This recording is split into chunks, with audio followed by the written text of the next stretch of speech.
Bom dia, amados irmãos e irmãs, todos vocês que estão conosco, nos ouvindo e nos acompanhando. Eu espero que tudo esteja bem com vocês e com toda a família. Eu sou grata a Deus pela vida de cada um de vocês, que sempre tem se dedicado, tem parado um tempinho para participar, para ouvir estas aulas. É pena que nós não podemos estar nos reunindo para nós compartilharmos, cada um tem a sua ideia, a sua maneira de pensar, estuda a palavra de Deus. Seria bom que nós pudéssemos estar juntos, mas enquanto nós não estamos juntos presencialmente, nós estamos assim, online. E que Deus possa continuar nos abençoando, recompensando a vocês por esse tempo que vocês têm dedicado para ouvir a palavra de Deus, para aprender da palavra de Deus. Vamos orar? Pai, eu quero te agradecer em nome de Jesus, porque o Senhor nos concede mais uma vez a oportunidade de nos reunirmos, mesmo assim distantes uns dos outros, mas podemos estar juntos para ouvirmos a Tua palavra, para compartilharmos da Tua santa palavra. Obrigado, Deus, por mais esse momento. Obrigado pela vida de cada um dos meus irmãos, de todos nós que estaremos estudando esta palavra. Que o Senhor continue abençoando a vida de cada um, para a honra e glória do Teu santo nome. Que estes momentos que nós passarmos juntos, seja para nós aprendermos mais da Tua palavra e nós buscarmos a Tua força para nós continuarmos a viver aqui, enquanto o Senhor permitir. Obrigada por tudo, Deus, em nome de Jesus. Amém. Muito bom, vocês sabem, eu sou a Tereza Braz, eu sou membro da Igreja Batista em Braz Cubas, e eu participo dos trabalhos da igreja como professora da Escola Bíblica Dominical, na classe Boas Novas. E nós estamos estudando os evangelhos, começamos estudando o evangelho de Mateus e ainda estamos estudando o evangelho de Mateus. E eu quero aproveitar para dizer para vocês que o evangelho de Mateus e João, nós vamos nos demorar um pouco. Depois no evangelho de Marcos e Lucas, nós vamos passar mais rápido. Por quê? Porque agora nós vamos entrar no capítulo 8 e 9 de Mateus, praticamente as parábolas de Jesus, e quase todas as parábolas que Mateus contou, Lucas e Marcos e Lucas também escreveram. Diferente de João, que João ele pouco fala das parábolas, ele conta também, nós vamos ver várias parábolas em João, mas os que têm assim similaridade Mateus, Marcos e Lucas. Então, hoje nós vamos começar a estudar uma nova fase do reino de Jesus, sobre o poder do reino provado através de milagres. Jesus veio, nos capítulos 5, 6 e 7 que nós acabamos de estudar, ele instruiu os seus discípulos, ali ele constituiu, fez a nova constituição do seu reino, e o reino que ele veio implantar. Agora, daqui para frente, ele vai ensinar aos seus discípulos como viver, a maneira prática de viver no reino. Vocês sabem que um estudante, quando ele faz um curso técnico, ou ele faz uma faculdade, ele precisa de fazer um estágio, para que ele possa estar assim, totalmente habilitado para exercer aquela função, aquele curso que ele acabou de fazer. Praticamente foi isso que aconteceu com os discípulos. Jesus ficou ali no monte ensinando os discípulos. Agora ele vai ensinar a maneira prática, através então de parábolas, para que os discípulos pudessem ver, pudessem estar ali participando e aprendendo com Jesus, como mestre por excelência, como trabalhar dentro do seu reino. Eu quero lembrar que a sequência de milagres que nós vamos estudar aqui, ela não está, os milagres que nós vamos estudar, eles não estão numa sequência. Então nós vamos começar estudando os milagres que Jesus realizou. Por exemplo, o primeiro milagre que Jesus realizou foi a transformação da água em vinho, lá em Caná da Galileia, em um casamento. E esse milagre somente João registra. Os outros evangelistas, eles não registram. Então, os milagres que foram realizados aqui, eles não seguem uma sequência, tá bom? Os milagres que nós vamos estudar então, Jesus, ao ensinar os seus discípulos, eles tinham pelo menos 3 objetivos para Jesus ensinar ali seus discípulos. O primeiro objetivo era para apresentar à nação de Israel, a sua nação, a evidência conclusivas e claras de que ele era o Messias, que ele era o rei. Israel estava esperando o rei. E então, Jesus, através destes milagres, ele estaria demonstrando que ele é o Messias, que ele é o rei, ou era naquela época, né? Se vocês observarem lá em Isaías 35, Isaías 61, e outros textos, nós vamos observar que lá está escrito que ele veio para curar os olhos do cego, abrir os olhos do cego, abrir os ouvidos aos surdos, abrir também, soltar os coxos da sua prisão e várias outras coisas que Jesus então ele veio para assim estar realizando esses milagres para que o seu povo pudesse entender que o Espírito do Senhor também estava sobre ele, porque o Senhor me ungiu para pregar boas novas aos mansos, para restaurar os contritos de coração, proclamar liberdade aos cativos. Então toda essa profecia lá de Isaías e de outros textos, ela estava se cumprindo ali com a chegada de Jesus Cristo. Os judeus, eles conheciam as Escrituras, então não deveriam ter dúvida de que Jesus...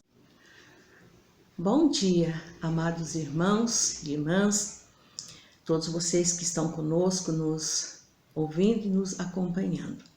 Eu espero que tudo esteja bem com vocês e com toda a família. Eu sou grata a Deus pela vida de cada um de vocês, que sempre tem se dedicado, tem parado um tempinho para participar, para ouvir estas aulas. É pena que nós não podemos estar nos reunindo para nós compartilharmos, cada um tem a sua ideia, a sua maneira de pensar, estuda a palavra de Deus. Seria bom que nós pudéssemos estar juntos, mas enquanto nós não estamos juntos presencialmente, nós estamos assim, online. E que Deus possa continuar nos abençoando, recompensando a vocês por esse tempo que vocês têm dedicado para ouvir a palavra de Deus, para aprender da palavra de Deus. Vamos orar? Pai, eu quero te agradecer em nome de Jesus, porque o Senhor nos concede mais uma vez a oportunidade de nos reunirmos, mesmo assim distantes uns dos outros, mas podemos estar juntos para ouvirmos a Tua Palavra, para compartilharmos da Tua Santa Palavra. Obrigado, Deus, por mais esse momento. Obrigado pela vida de cada um dos meus irmãos, de todos nós que estaremos estudando esta palavra.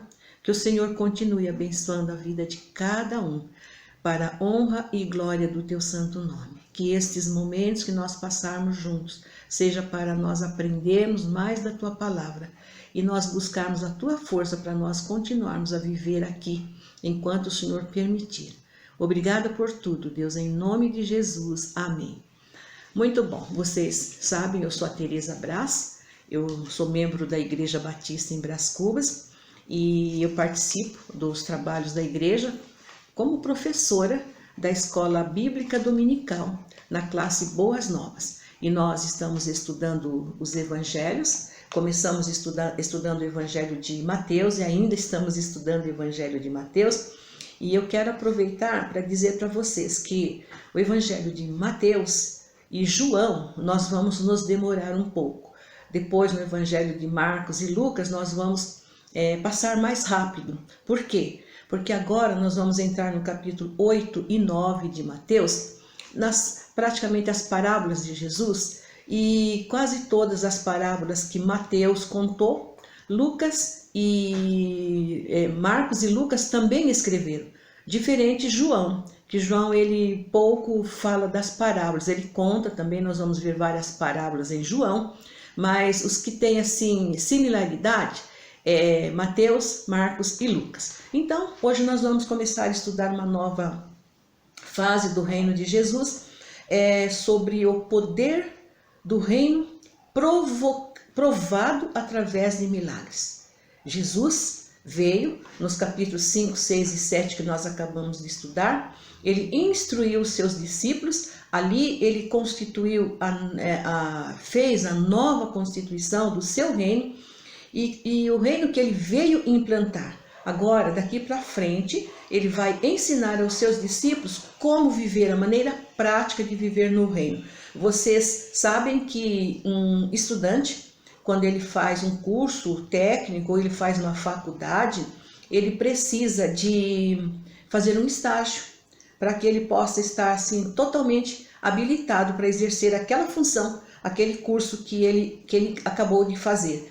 Praticamente foi isso que aconteceu com os discípulos. Jesus ficou ali no monte ensinando os discípulos. Agora ele vai ensinar a maneira prática, através então de parábolas, para que os discípulos pudessem ver, pudessem estar ali participando e aprendendo com Jesus, como mestre por excelência, como trabalhar dentro do seu reino.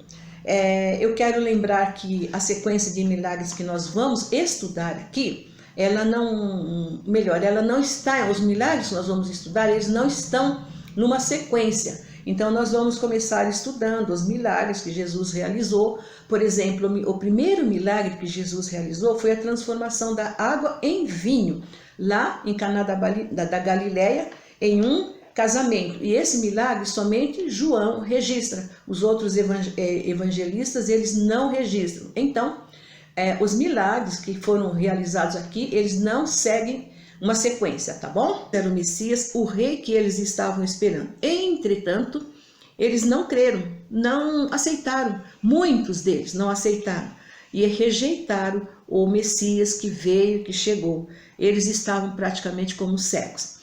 Aí então o segundo objetivo era demonstrar a autoridade absoluta de Jesus sobre as doenças, sobre os demônios, sobre a morte, sobre a natureza. O seu senhorio absoluto sobre aqueles que o seguiam, e por isso a rejeição de Israel. Nós já lemos lá no capítulo 5, 6 e 7, nós vamos continuar vendo que a multidão sempre seguia Jesus. E os líderes religiosos, então, eles ficavam mais furiosos. Quanto mais a multidão seguia Jesus, mais furiosos eles ficavam. O terceiro objetivo é para preparar os discípulos para a missão que eles deveriam dar continuidade. Jesus veio, ele implantou a sua missão, mas delegou aos discípulos para serem sal da terra, ou seja, bênção na sociedade, dar sabor à sociedade, onde eles estivessem inseridos. E também para santificar a sociedade através da luz que eles receberam do Senhor Jesus Cristo. Eles deveriam estar iluminando a sociedade, deveriam então estar reerguendo o povo das trevas de pecado em que eles viviam. Como eu falei, tanto em Mateus quanto em Lucas, eles não vão apresentar esses milagres em ordem cronológica e nem também é um relato completo de todos os milagres que Jesus realizou, de tudo o que ele fez. Por exemplo, se nós lermos lá em João 20, de 30 e 31, nós vamos verificar que Jesus ele operou muitos outros sinais que não estão escritos aqui nesse livro. Esses foram escritos para que creiais e que crendo que Jesus Cristo é o Filho do Deus vivo, para que crendo tenhais vida eterna em seu nome. Então, esses milagres que estão aqui foram assim selecionados pelo Santo, para que o povo judeu pudesse crer em Jesus, pudesse estar acompanhando a vida de Jesus. Então, agora nós vamos ver os capítulos, no capítulo 8, de 1 a 4, a cura de um leproso. Se vocês observarem, tiverem uma oportunidade, procurem também lá em Marcos 1, 40 a 45 e Lucas 5, 12 a 14. Tanto Mateus, Marcos como Lucas, como nós falamos, eles narram então a cura de um leproso. O primeiro milagre aqui da nossa sequência, tá bom? Como eu falei há pouco, Jesus estava sempre rodeado de grandes multidões. E as suas palavras e procedimento tinham o poder de conquistá-las. Por isso que a multidão estava sempre perseguindo e seguindo a Jesus. Apesar de muitos ali no meio da multidão gostassem de Jesus, mas eles rejeitavam a Jesus. A maior parte da multidão rejeitava Jesus, em especial os líderes religiosos. No meio da multidão, então, tinha uma pessoa ali muito importante. E ele começou a adorar a Jesus. Quem era? Era o leproso. Imagina um leproso no meio da multidão ali, adorando a Jesus. Vocês sabem, creio que já ouviram falar, que o leproso ele era intocável. Ele não poderia ter contato físico com ninguém. Ele vivia à margem da sociedade, em especial para o judeu. E Jesus era judeu. E aquele leproso então veio e tocou em Jesus. Jesus não poderia, o leproso não poderia tocar em Jesus, ou Jesus tocar nele, porque pessoalmente Jesus ficaria contaminado. Era na cerimônia, era um cerimonial dos judeus. Por isso, o judeu ele não poderia adorar a Jesus, mas ele chegou, vocês podem ler depois, pode confirmar nesses 3 evangelhos, que eles relatam que o leproso chegou perto de Jesus e começou a adorar a Jesus. No verso 3 nós lemos que foi Jesus que estendeu a mão e tocou no leproso. Veja que interessante, Jesus judeu tocar num leproso, né? E aí Jesus falou para ele, quero limpar dessa lepra, ser limpo. No mesmo instante o leproso foi purificado de sua lepra. Aqui nós percebemos, nós vemos que Jesus ele quebrou um item cerimonial dos judeus. E ele declara ali pelo seu poder, que aquele homem estaria curado. Ele quebrou então esse cerimonial sobre a lepra, mas também nós vemos as implicações espirituais, porque Jesus falou para aquele leproso, assim que ele foi curado, vai, mostra-te ao sacerdote e apresenta a oferta determinada por Moisés. Levíticos 14, 4 a 6, quando a pessoa era curada, ela tinha que levar uma oferta, era a oferta ali da lei, apresentar a Moisés. Jesus então ordenou a esse leproso para que ele obedecesse também à lei de Moisés. Depois no capítulo 8 mesmo, de 5 a 13, nós vamos ver o centurião de Cafarnaum.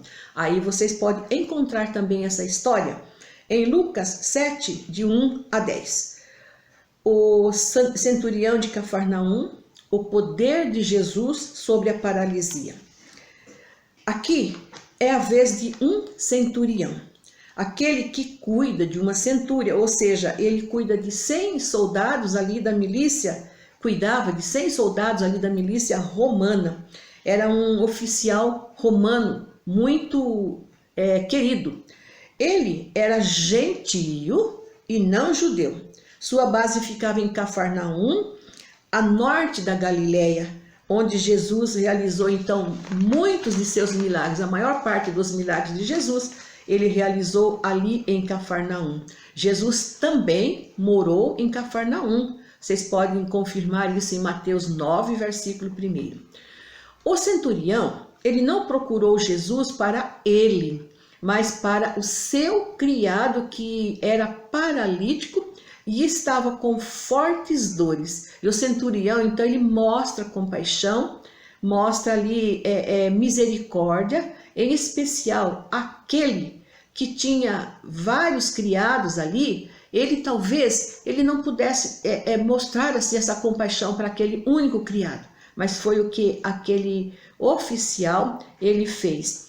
Ele procurou a Jesus para conversar com Jesus, para falar do seu criado com Jesus. Mas o centurião, ele foi humilde.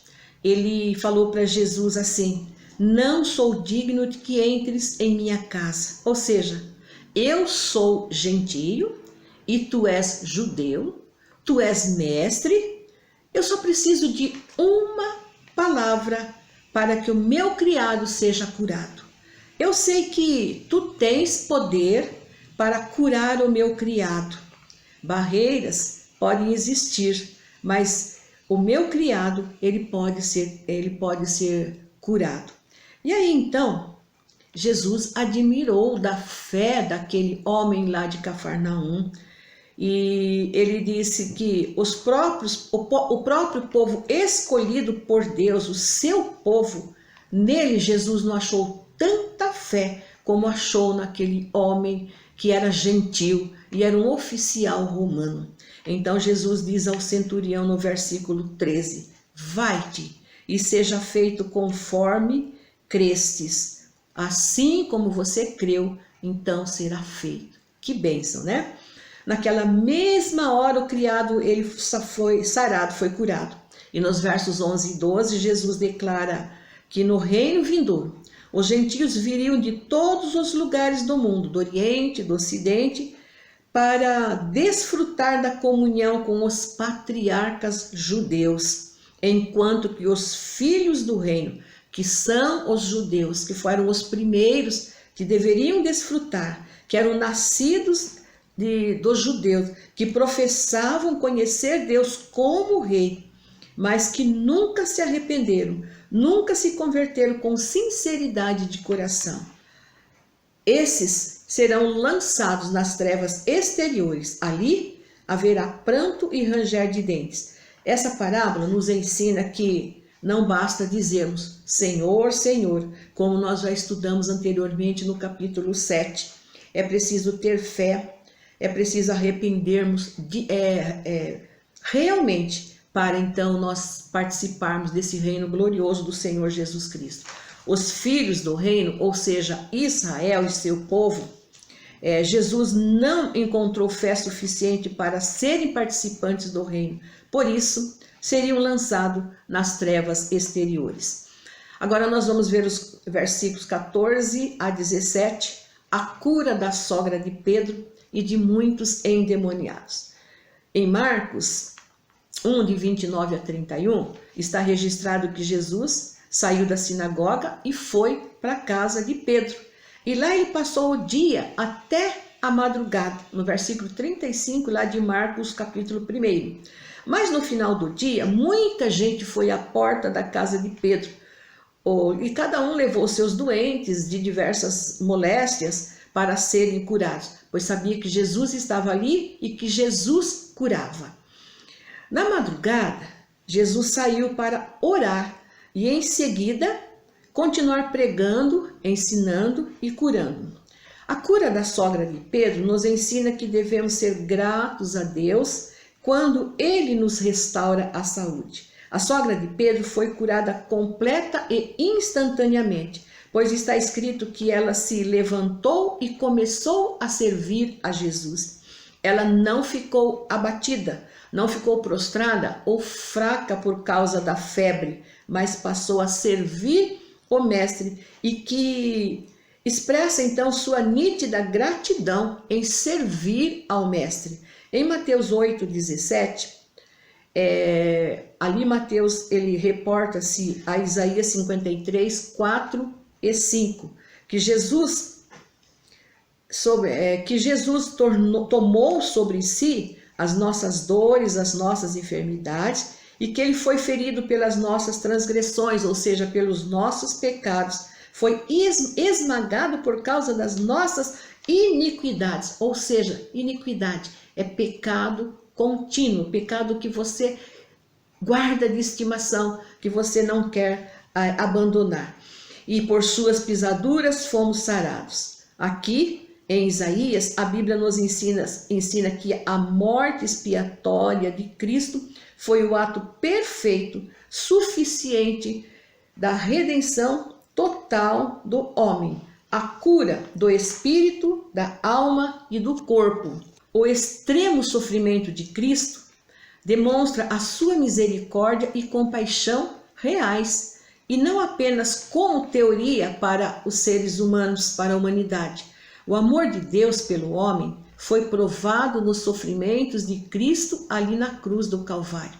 Em Romanos 5, versículo 8, nós lemos que Deus dá prova do seu amor para conosco. Ele mostra que Ele tem realmente amor por nós a todo instante, para conosco, porque ainda quando nós éramos pecadores, ele não esperou, não planejou em que nós fôssemos libertos do pecado, não. Primeiro, antes, quando nós éramos pecadores, Cristo morreu por nós para nos perdoar os nossos pecados.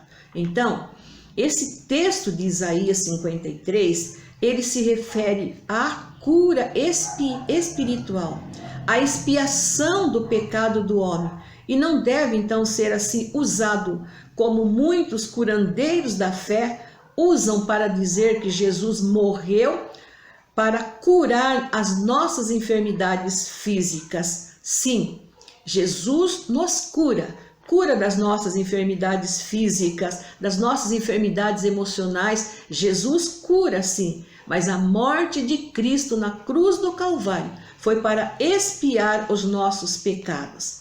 Aqui então em Mateus 8, a cura da sogra de Pedro e todas as demais curas físicas, os milagres que Jesus realizou, também os apóstolos, muitos dos apóstolos realizaram. Em Atos 3 nós vamos encontrar Pedro e João realizando um milagre.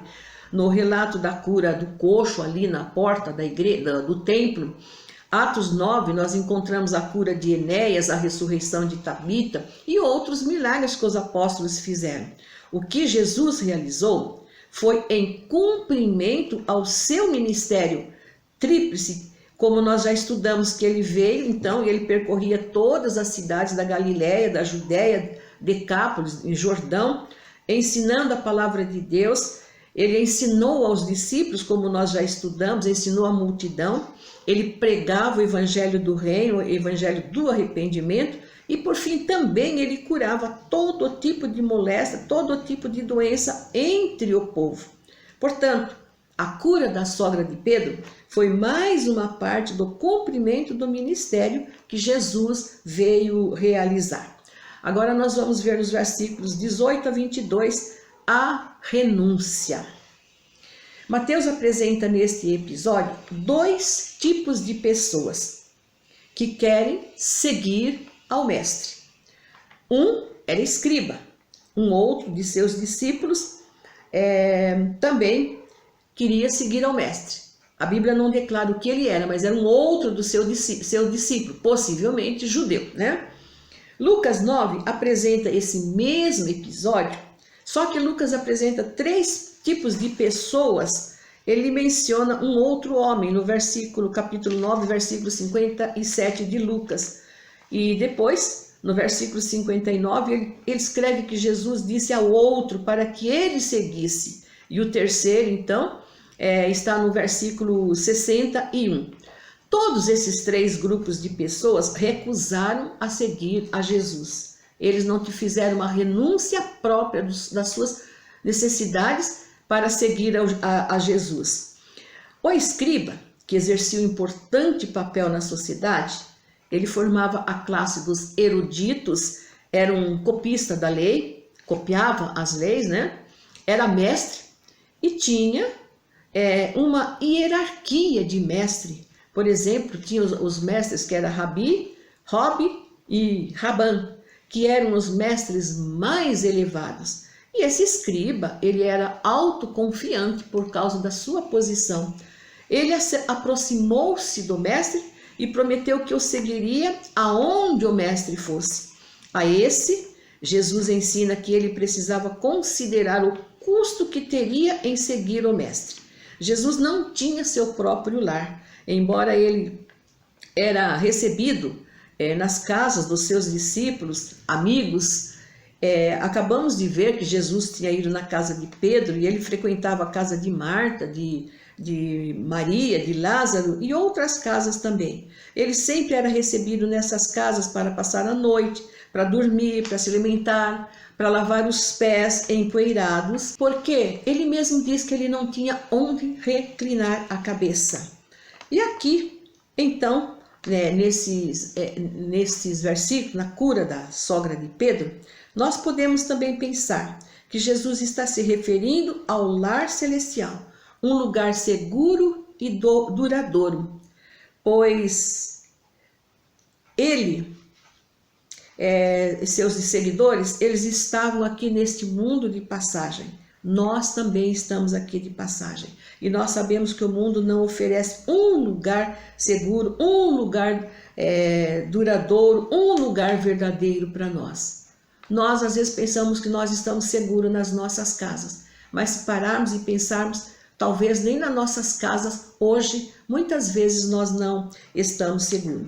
Por isso, não temos aqui onde reclinar a cabeça e descansar muitas vezes. Jesus tinha um serviço, uma missão a cumprir, não podia reclinar a cabeça. Como seguidores de Jesus, também temos uma tarefa, uma missão a cumprir e muitas vezes nós não podemos reclinar a cabeça. Como seguidores de Jesus, nós devemos procurar levar as pessoas a conhecerem a Jesus.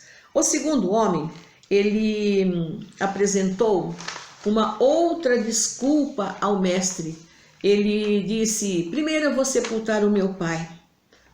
Ele colocou-se em primeiro lugar, deixando o mestre para depois. Era legítimo, sim, ele ir enterrar seu pai, fazer um sepultamento digno para o pai, mas ele errou. Ele deveria colocar o enterro, colocar Jesus sempre em primeiro lugar, mas ele colocou as coisas materiais em primeiro lugar. Como falamos em Lucas 9:61, Lucas apresenta um terceiro suposto discípulo de Jesus que se ofereceu para seguir o mestre, mas primeiro ele queria se despedir da sua família. Um pedido razoável e até certo, mas é preciso cuidar para que as cortesias naturais e materiais da vida não tomem o primeiro lugar em nossa vida e deixemos de seguir o mestre. Quais as cortesias que nós poderíamos ter hoje, que às vezes até impede de nós seguirmos o mestre, de nós fazermos o trabalho do mestre? Muitas vezes é você receber uma visita na sua casa, exatamente na hora do culto. Na hora do culto, essa visita promete ir na sua casa. Você poderia falar para ela: olha, venha uma outra hora, ou então, você vem, mas nós vamos assistir o culto, principalmente agora, né, que nós podemos assistir pelas redes sociais. Outra coisa, talvez é um passeio no domingo, que o seu amigo chama: mas é tão bom você sair, passear, você aproveita o domingo. Ou talvez para os homens, e até para muitas mulheres, uma partida de futebol ao domingo, no horário do culto. Então são cortesias, nós somos chamados, e são cortesias que talvez desnecessárias no domingo, que é o dia do Senhor, em especial quando é na hora do culto. É o dia do descanso físico para nós dedicarmos ao Senhor. A este que disse que ele ia primeiro despedir da família, Jesus ensinou que ele não deveria olhar para trás, uma vez que ele se dispôs a seguir o mestre. Quem olha para trás não está apto para o reino de Deus. Veja bem, não está apto para o reino de Deus. Não se trata aqui da vida eterna, mas de servir no reino de Deus, depois que ele entra no reino de Deus. Tem trabalho sim no reino de Deus, e para executá-los, seus servos precisam renunciar muitas coisas, renunciar às vezes até a própria vida. Nesses 3 exemplos que vimos, esses 3 impedimentos principais que bloqueiam muitas vezes de o cristão realizar a obra de Deus. O escriba, ele representa os confortos materiais, a posição dele na sociedade. O segundo homem representa a ocupação diária, até mesmo o emprego. O terceiro homem, a família, amigos, que impede de servir a Cristo, de servir a Deus, de se dedicar à obra do Senhor. É preciso sabermos fazer escolhas e renunciar àquilo que pode nos impedir de servir a Deus. E então, essa é a renúncia que Jesus propôs para os seus discípulos: renunciar aquilo que atrapalha vocês de serem aptos para servir no reino de Deus. Depois nós vemos no versículo de 23 a 27, o poder de Jesus sobre a força da natureza.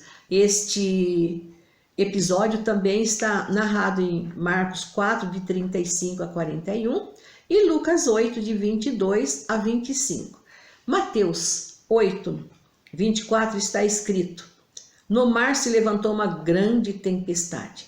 Marcos 4, 37 confirma e ele diz que Jesus e os discípulos deixaram a multidão e passaram para outro lado e que havia com eles, com Jesus, outros barcos. Lucas, em seu relato no capítulo 8, ele diz que um certo dia, num barco com seus discípulos, partiram para outro lado do lago e veio uma tempestade de vento que eles corriam perigo.